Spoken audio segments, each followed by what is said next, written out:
Hello, I'm Heather. And I'm Ryan. Welcome to the podcast. It's game night, it's sibling rivalry, it's a walk down memory lane, but most importantly, it's politics free. Guaranteed. Welcome to the Politics Free Podcast. Round 7 of Stuff Happens. Here's how it works. We have a set of cards. Each one describes a horrible situation and is ranked on a misery index from 1, least miserable, to 100, most miserable. I'll rank 3 cards in the order of their misery index number, and then Ryan will have to correctly place a 4th card into that sequence. Then we'll switch it around, and it'll be my turn. Whoever's guess is best wins the ever-coveted Gloating Rights Trophy. Until we play again. One of these days, man. One of these days, you're just going to roll right into it. Ryan, are you ready for your cards? I am ready. Excellent. Card number 1, win the Powerball, lose the ticket, 69. They placed that way too low. Yes, they did. That is like at 100. I would never forgive myself. The Powerball is usually like a few $100 million. That is life-changing money. That is life-changing money. I think I would be so mad. To harken back to a previous episode, I would rather wipe my butt with poison ivy than lose the winning Powerball ticket. Yes. For sure. All right, card number 2, pass a kidney stone, 55.5. Swimsuit comes off in public pool, 55.1. And Ryan? You know, honestly, I would rather pass a kidney stone. Have you ever passed a kidney stone before? I have not, and I heard it's excruciatingly painful. Yeah. I got a story for you. Give me 1 second, because we just got to let you know what you're going to place into this sequence of win the Powerball, lose the ticket, pass a kidney stone, swimsuit comes off in a public school is Public pool. What did I say? Public school? You said a public school. That would be worse even than the public pool. I agree. Swimsuit comes off in a public pool. You have to place car is repossessed. Listen, for someone who has been naked in public. More than once, can we be honest? More than once, if I'm being honest. Do you want to clarify? Because that makes you sound not great at all. Look, Heather, I went streaking, okay? I went streaking. Okay. It was in the middle of the night, and I was drunk. And I did the, whoa, let's go streaking! And I was the only one that did it. Listen, before you go on, I once had to take a man to the emergency room who had a kidney stone. We didn't know that he had a kidney stone. Nobody knew what was going on. He was writhing in pain. He was Italian. It was very dramatic. And for some reason, this was at work, I was elected as the person to drive him to the nearby emergency room, which I did. And he's just writhing around. I've never been in so much pain in my life. Oh my God, give me drugs! Give me drugs! He's screaming at the people.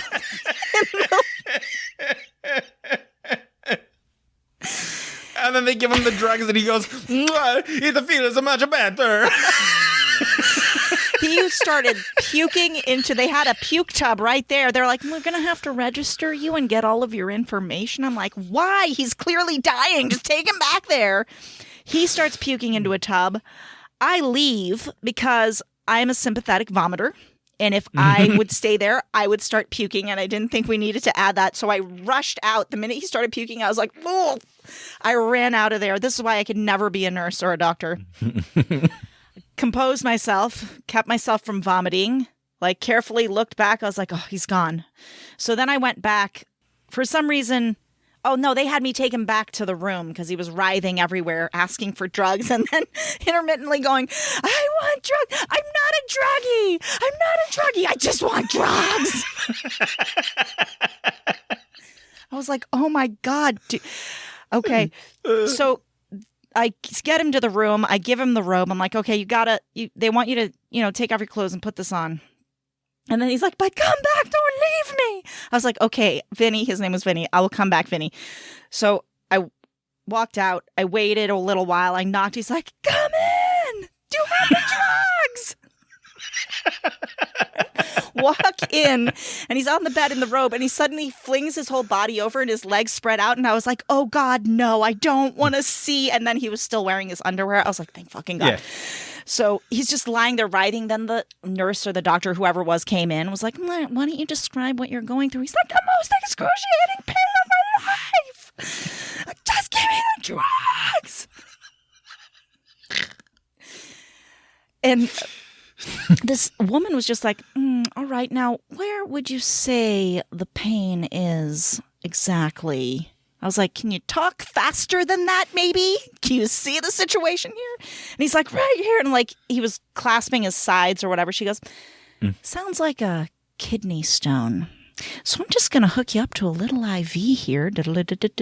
And she started the IV.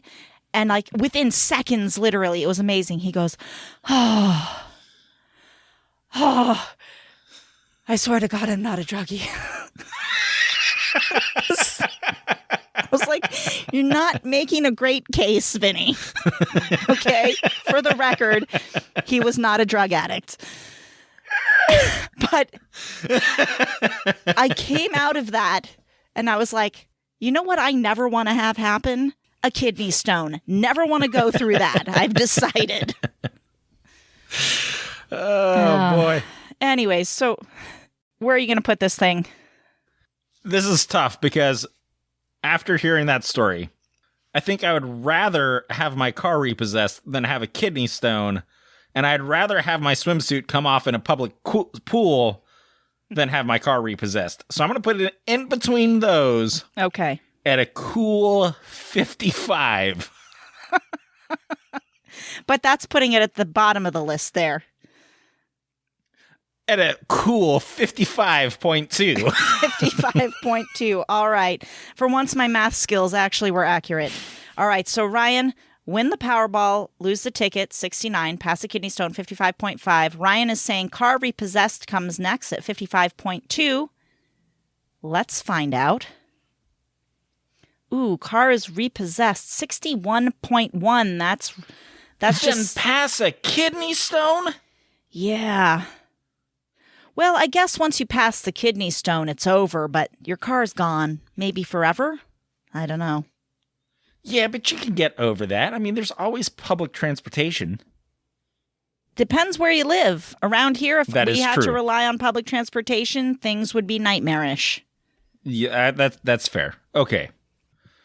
All right, Heather. Are you ready for your cards? I am ready for my cards. Okay. Anesthesia wears off during appendectomy, 72. Termites, 39. Slam your hand in a car door, 22, which I have done to somebody. I remember. And you have to place the following horrible situation. You're fired. Anesthesia wears off during appendectomy seems like a 72 or higher to me. Agreed. That seems like it's in a good place. Depends when you catch the termites. If you get them early enough, that's not so bad.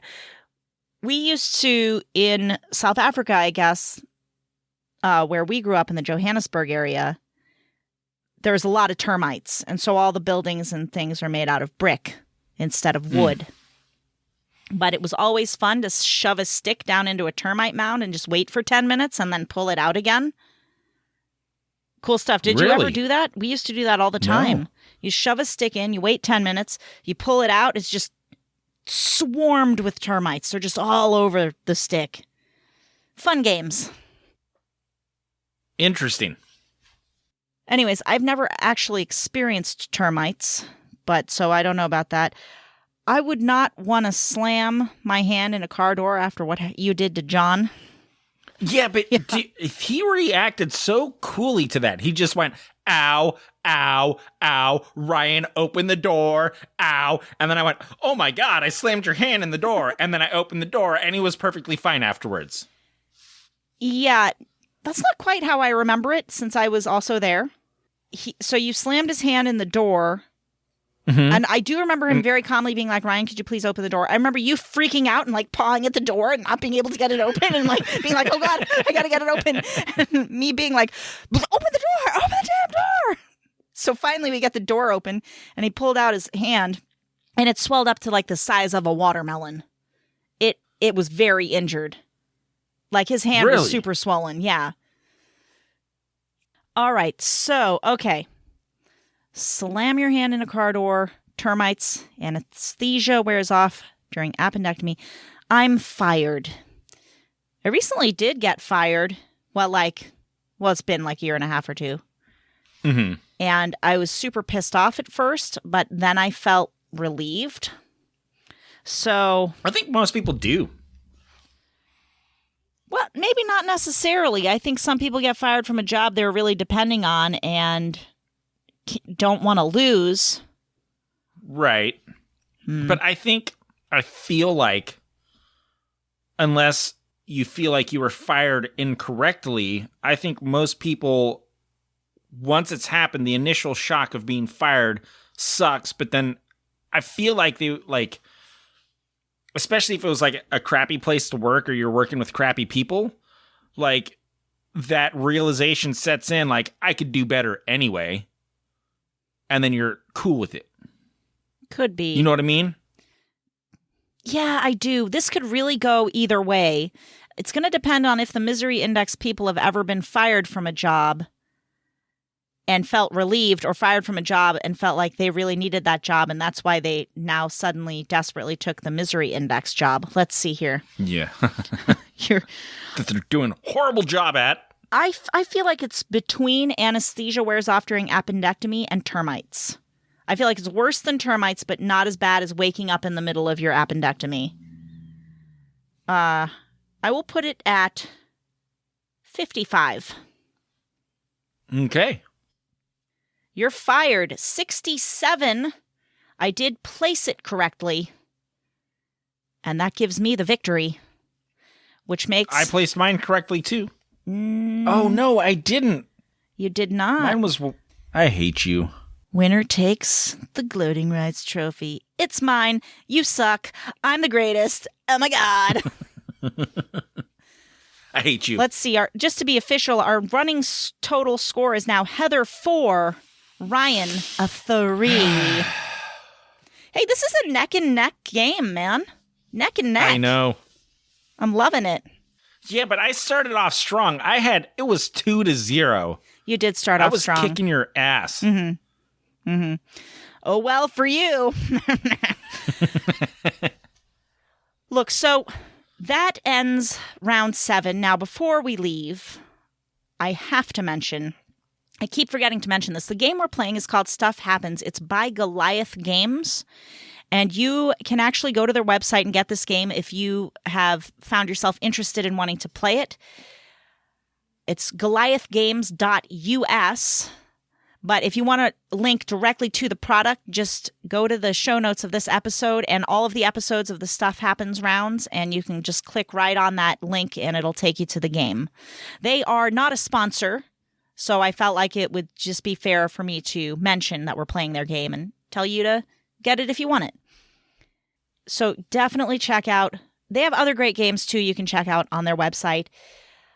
And as always, please let us know if you have survived a baseball-sized hailstorm or been chased by a bat, quote unquote.